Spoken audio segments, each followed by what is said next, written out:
c'est Mohamed Nouroussal qui a le plaisir de vous retrouver afin de vous commenter le cours sur la dérivation et étude de fonctions. C'est un chapitre qui sera relativement long par rapport au précédent, mais on espère qu'il sera aussi clair que les précédents. Bon, donc dans un premier temps, on va parler de la dérivation. Mais avant cela, on va préciser quelques notions concernant les limites en un réel. Ben, on dit A est un réel, A appartient à R, ça autrement dit A est un réel.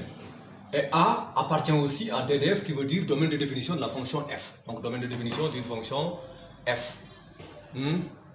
Maintenant,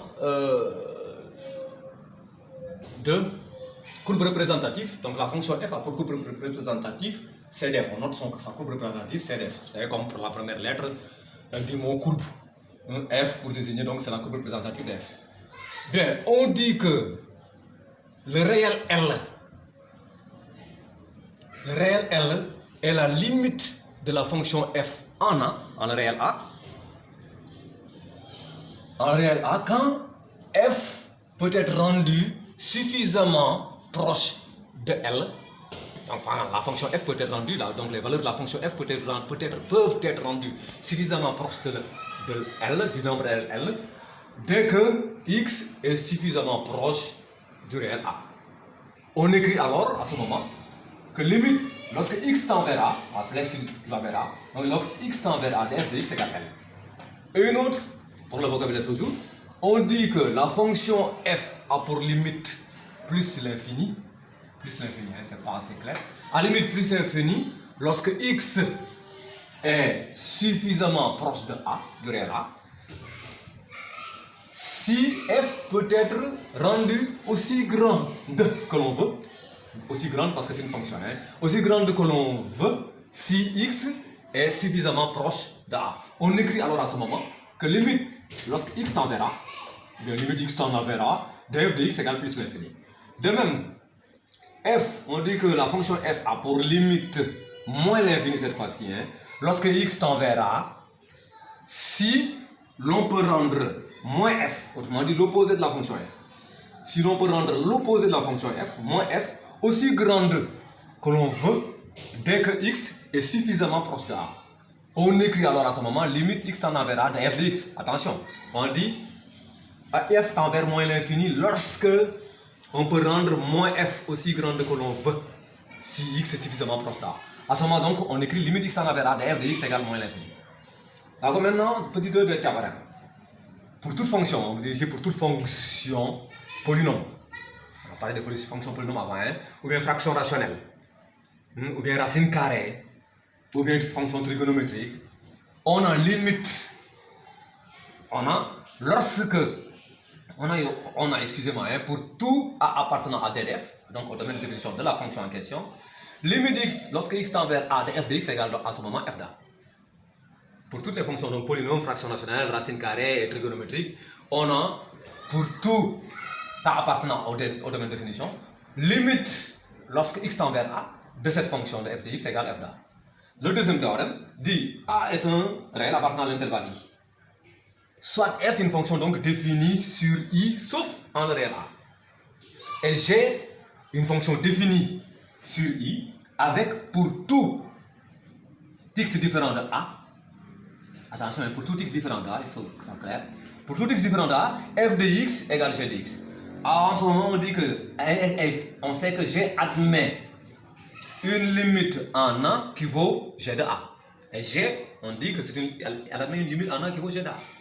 À ce moment, la fonction f admet une limite en A qui vaut aussi g de A. Donc attention, on a dit que la fonction f elle est définie sur I sauf en A.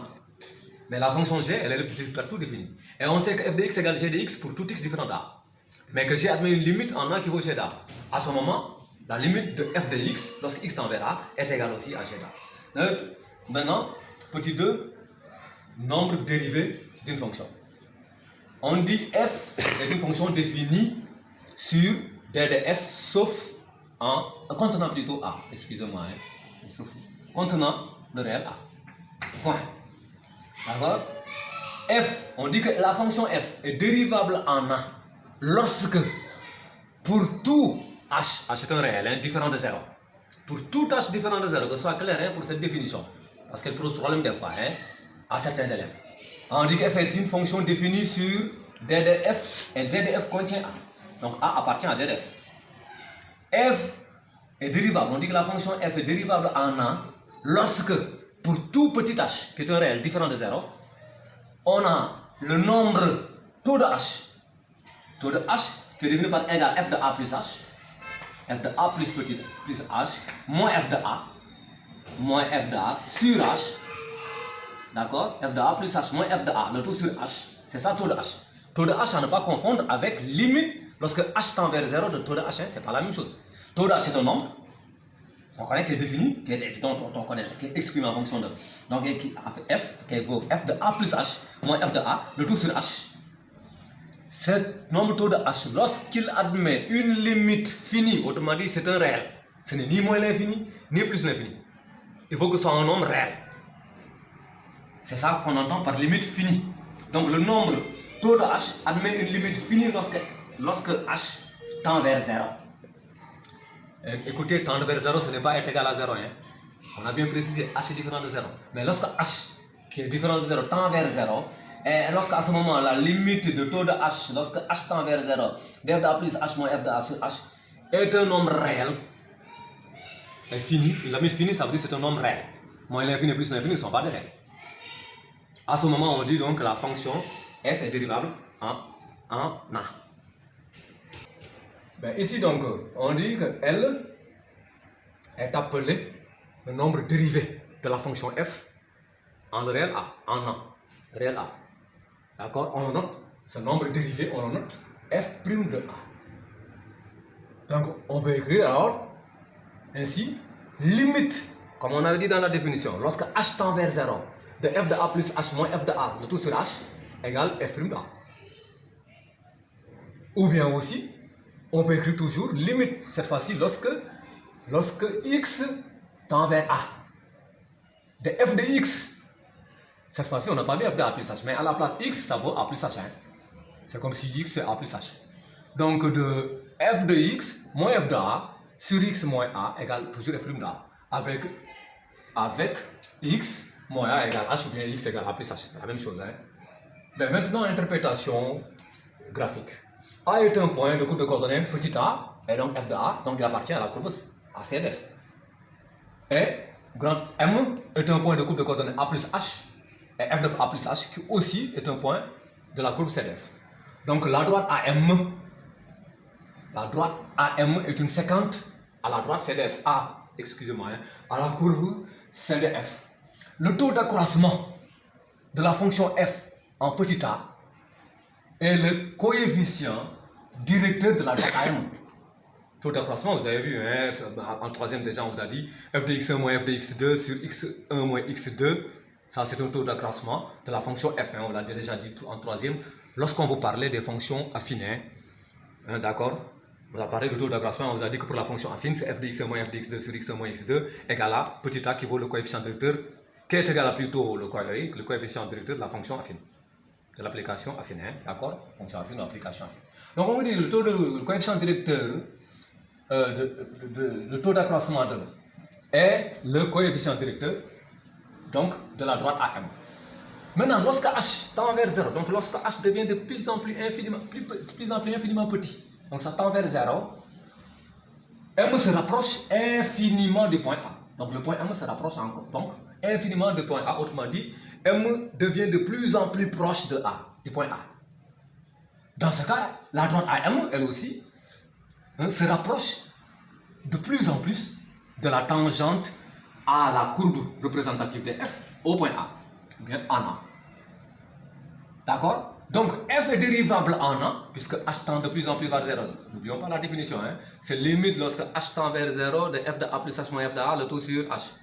Donc f est dérivable en A, en le réel A, signifie que la courbe C de f admet une tangente en A, en le point A, dont le coefficient directeur est taux de h. D'accord? Dans le coefficient directeur, le taux de h dont nous avons parlé. Donc, trois tangentes à une courbe en un point. On dit lorsque f est dérivable en A, alors sa tangente en A a pour équation. Une tangente c'est une droite, hein? La tangente à la courbe c'est une droite. A pour équation y égale f' de A, facteur de x moins A, plus f de A.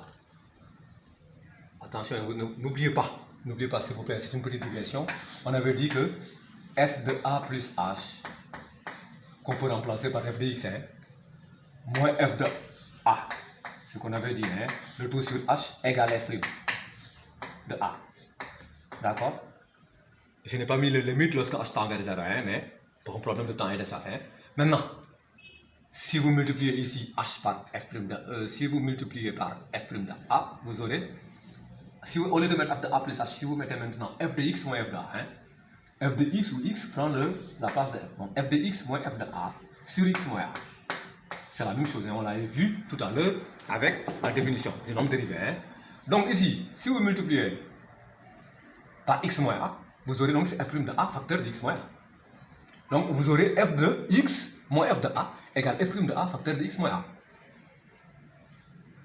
Et maintenant, si vous voulez seulement f de x, vous allez donc f de x égale f' de A facteur de x moins A, moins f de A qui change de membre qui devient plus f de A. C'est ce qu'on a ici. Hein. Donc on dit la tangente a pour équation y égale f' de A facteur de x moins A plus f de A. D'accord? Petit 4, approximation affine. On fait l'approximation affine d'une fonction qui n'est pas forcément affine. Hein.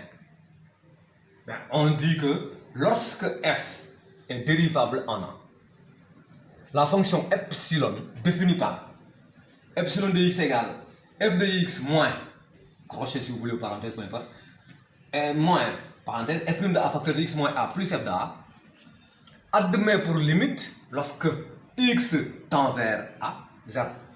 Admet pour limite 0, lorsque x tend vers A. Ah oui, si x se rapproche de A, autrement dit, si mettons si x égale A, en quelque sorte, si x égale A dans notre tête, x égale A, ça si vaut 0. Hein. Donc, 0, c'est l'élément absorbant de la multiplication. 0 fois f' de A, ça fait 0. Donc, qu'est-ce qui va rester ici? Moins f de A. Pour cette parenthèse, il restera seulement moins f de A. Donc, on aura, mais x tend vers A. Donc, on aura f de A moins f de A. F de A moins f de A, c'est 0. C'est pourquoi on dit que sa limite, c'est 0 lorsque x tend vers A. La limite de cette fonction, de cette exponentielle de x. Donc,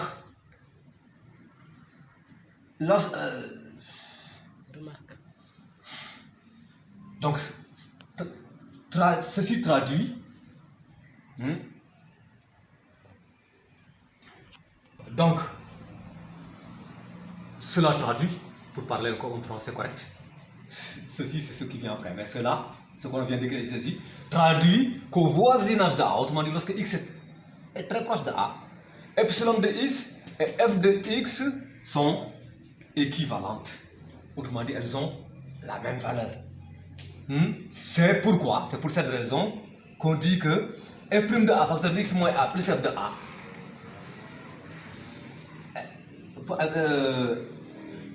x moins de A. X voisin de A est une approximation affine.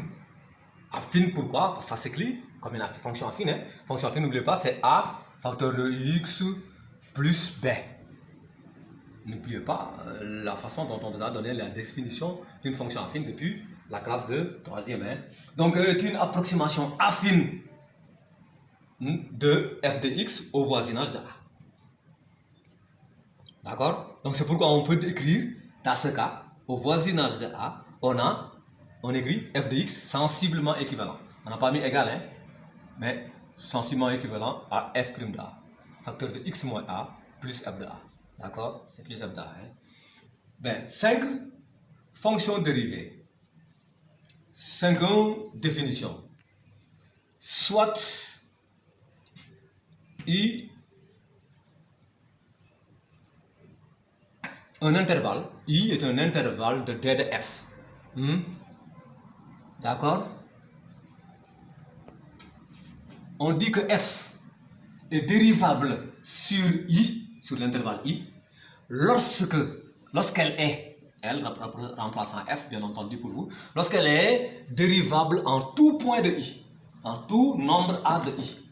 I est dans un intervalle, donc f est dérivable sur i lorsque f est dérivable en tout réel a appartenant à l'intervalle i.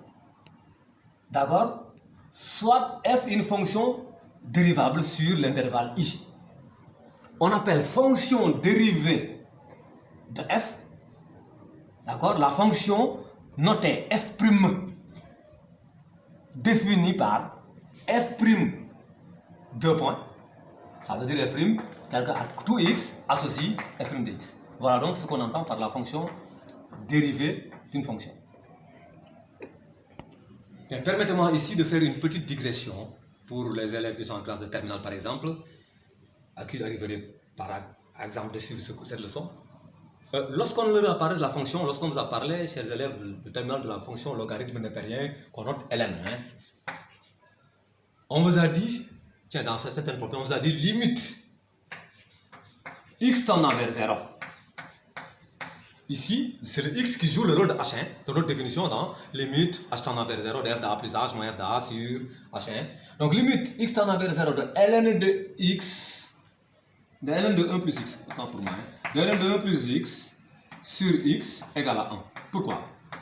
Parce que si l'on applique la définition de la dérivabilité en réel, limite x tendant vers 0, c'est comme si on dit limite h tendant vers 0, qu'on appelle ça x ou h, peu importe. Limite x tendant vers 0 de ln de 1, c'est 1 qui joue donc le rôle de a.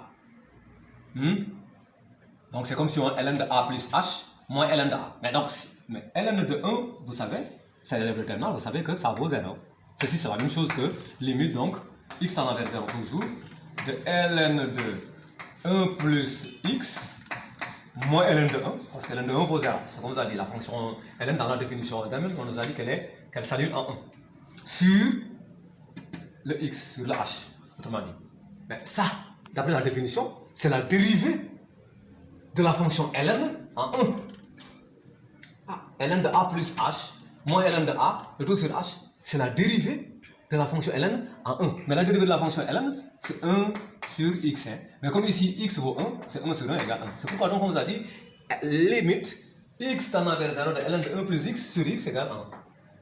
Ou bien aussi, si on l'écrit de la deuxième façon, limite, x tendant vers 1, donc limite, x tendant vers 1, alors comme on avait dit là-bas, limite x tendant vers a, limite x tendant vers a, de f de x moins f de a, donc de ln de x moins ln de 1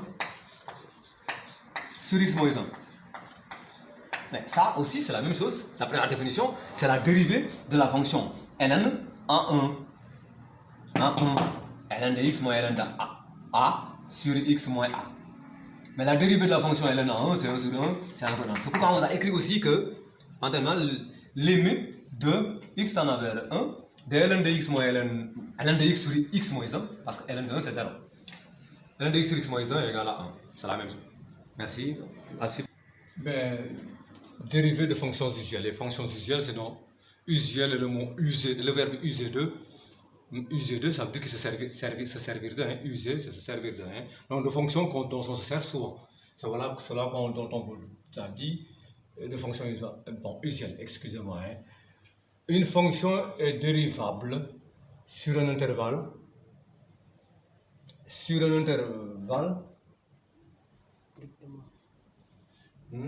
Une fonction est dérivable sur un intervalle strictement inclus dans son domaine de définition. D'accord? Une fonction est dérivable sur tout intervalle qui est strictement inclus dans son domaine de définition ou sur tout intervalle qui est égal à son domaine de définition.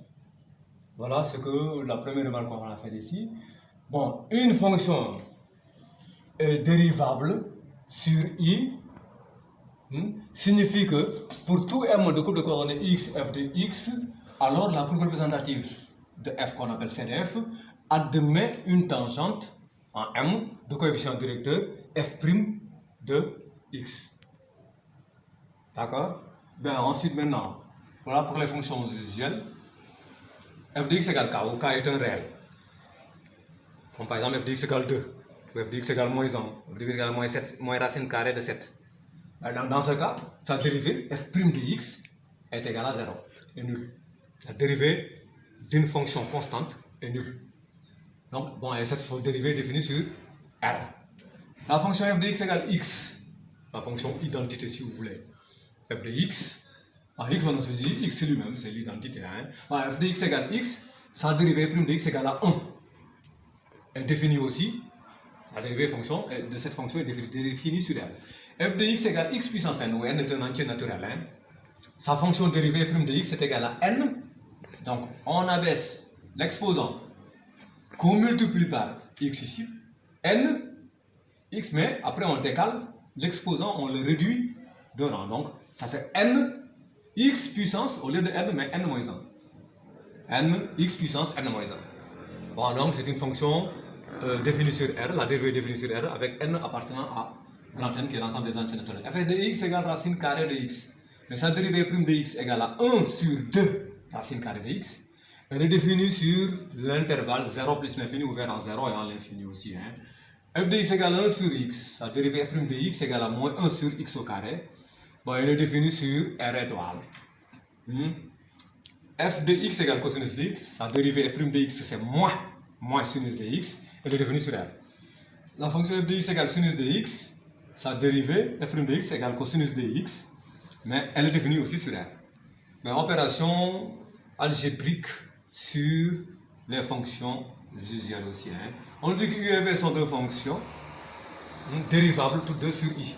U est dérivable sur i, v est dérivable sur i. Alors là, on a u plus v est dérivable sur i et u plus v prime de x, autrement dit la dérivée de la fonction u plus v, qui est la somme des deux fonctions u et v, sa dérivée, c'est dérivée de u, c'est u prime de x, plus dérivée de v, plus v prime de x.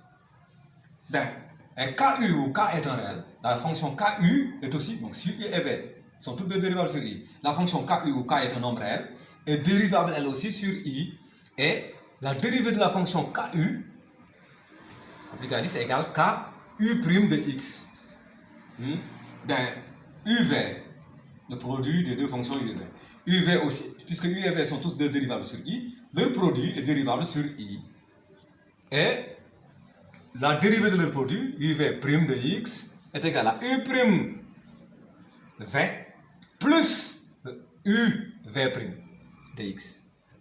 D'accord? Mais là, la fonction 1 sur v, puisque u et v sont toutes deux dérivables sur i, sur l'intervalle i, alors 1 sur v, qui est l'inverse de la fonction v, est dérivable elle aussi sur i, mais à condition pour tout x, est dérivable sur i avec pour tout x, pour tout v de x différent de 0. Est dérivable sur i à condition que v de x aussi soit différent de 0. Hein? Donc, et la dérivée de la fonction 1 sur v, la fonction inverse de v, 1 sur v prime de x égale moins v prime sur v au carré. Moins v prime de x sur v au carré. Mais u sur v, la fonction u sur v, est, puisque u et v sont dérivables toutes deux sur i, la fonction sur i, u sur v est dérivable sur i, mais pour v de x différent de 0. Et u sur v prime de x égale numérateur, dérivée du numérateur fois dénominateur, donc u prime fois v, u prime de x fois v de x, moins dérivée du dénominateur fois numérateur, donc moins numérateur fois dérivée du dénominateur sur le carré du dénominateur. Maintenant, dérivée d'une composée par une application affine. Par une fonction affine, nous, d'accord? U est dérivable sur i. Ça, on dit la fonction u qu'on a est une fonction dérivable sur i. La fonction f qui a x associe u de ax plus b est aussi dérivable sur est aussi dérivable. Hein? Maintenant, pour tout x à 0, tel que ax0 plus b appartient à i, on a f qui est la fonction qui a x associe u de ax plus b est dérivable, elle aussi, et on a dérivée de f' est égal à a et dérivée de u' qu'on applique à x plus b, qu'on n'applique pas à x, mais qu'on applique à ax plus b. Bien, lien entre une fonction et sa dérivée. Hein. Vous vous rappelez, si vous vous rappelez en classe de 3e aussi, ben on va aussi même en seconde vous la rappelez. F de x1, lorsque vous faisiez pour l'application affine, on a dit f de x1 moins f de x de ci et x1 moins x de 1, C'est de là qu'on est parti pour vous sortir que en fait, le taux d'accroissement d'une fonction affine c'est égal à A, c'est égal au coefficient de la fonction affine. Mais en fait, en résumé, en développant, si f de x1 moins f de x2, si numérateur et dénominateur sont le même signe, autrement dit, si f de x1 moins f de x2 est supérieur à 0, autrement dit f de x1 supérieur à f de x2, et x1 supérieur à x2, autrement dit, les images et leurs antécédents varient dans le même sens, alors la fonction est croissante, ce qu'on vous a dit en troisième. Si les images sont les f de x1 et f de x2, et leurs antécédents, que sont x1 et x2, varient dans le même sens, autrement dit, si x1 moins x2 est supérieur à 0, ou bien si x1 est supérieur à x2, f de x1 supérieur à f de x2, alors la fonction est croissante. Ou bien si x1 est inférieur à x2, et que f de x1 est inférieur à f de x2, la fonction aussi est croissante, toujours croissante. Si les images et les antécédents varient dans le même sens, la fonction est croissante. Ici, c'est la même chose, en quelque sorte, ce qu'on a dans la définition de la dérivée, on a limite f de x1 moins f de x2 sur x1 moins x2, en quelque sorte, avec x1 tendant vers x2. Mais en quelque sorte, ce qu'on a. Donc, ça veut dire que si c'est positif, ça veut dire que f de x1, les images et les antécédents varient dans le même sens. Ça veut dire que la fonction est croissante. Donc, c'est pourquoi ici on dit, et si c'est le sens contraire, si les images et les antécédents varient en sens inverse, alors la fonction est décroissante. Donc, ici, c'est pourquoi on dit si f est croissante sur l'intervalle i dans lequel il est défini, alors f' de x est supérieur ou égal à 0. Si f est décroissante sur i, où elle est définie, alors f' de x est inférieur ou égal à 0. D'accord? Comme avec l'application, rappelez-vous, si a est supérieur à 0, alors la fonction est croissante. Si a est inférieur à 0, la fonction est décroissante. Si a égale à 0, la fonction constante, autant pour moi. Donc si f est constante sur i, alors f' de x égale 0. Et on dit ici théorème. Si f' de x égale 0 sur i, alors f est constante. Ça veut dire que toutes les images sont égales. F de 2 comme f de moins 8, comme f de moins 100, comme f de 150 sont toutes égales. La fonction est constante. À tout nombre, à tout antécédent, on associe la même image. F est constante. Donc si f' de x égale 0, alors la fonction est constante sur i. Si f' est supérieur à 0, sauf en calcul réel où elle s'annule, alors on dit que f est strictement croissante sur i. Si f' est inférieur strictement à 0, sauf en calcul réel où elle s'annule, alors f est strictement décroissante. Donc, si dans le tableau de variation, pour étudier les sens de variation de la fonction, on met d'abord donc le signe de la dérivée. C'est normal qu'on mette d'abord le signe de la dérivée, x, bon, l'intervalle sur lequel est défini, donc x de moins l'infini à plus l'infini, les intervalles derrière dans lesquels c'est défini. Ensuite, f', son signe de f'. Si f' est croissante, si f' est positive plutôt, la fonction est croissante. Si f' est négative, la fonction est décroissante. Si f' est nul, la fonction est constante. D'accord? Mais maintenant, extrémum local, définition. Soit f est une fonction définie sur un intervalle i et x, 0, un réel appartenant à l'intervalle i. On dit que f admet un maximum. Maximum, ça va toujours français, dit plus grand, minimum, plus petit. Maximum local, maximum, respectivement, minimum, local, m, en x0. S'il existe un intervalle j, inclus un intervalle donc ouvert j, inclus dans l'intervalle i, où est défini i, f, tel que m soit le maximum de f sur j. Donc on appelle extrémum local, un maximum local est appelé extrémum local. Un minimum local aussi est appelé extrémum local. Extrémum, ça englobe minimum et maximum. Minimum et maximum sont des extrémums. Minimum plus petit, maximum plus grand, c'est des extrémums. C'est des extréments, en fait, pour respecter la langue française. Des extréments pour dire le plus vrai. Donc un minimum local est un extrémum local. Et un maximum local aussi est un extrémum local, si on veut. Théorème. Soit f, une fonction dérivable en i. Et x0 appartient à i. Si f admet un extrémum local en x0, alors à ce moment, forcément f' de x0 égale 0. Si f admet un extrémum local en x0, alors f' de x0, la dérivée de f en x0 est égale à 0. Si f' est dérivable en x0,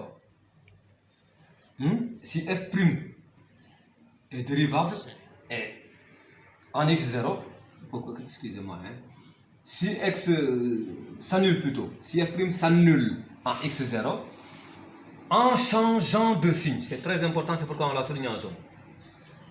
Parce que si ça ne change pas de signe, la suite est fausse.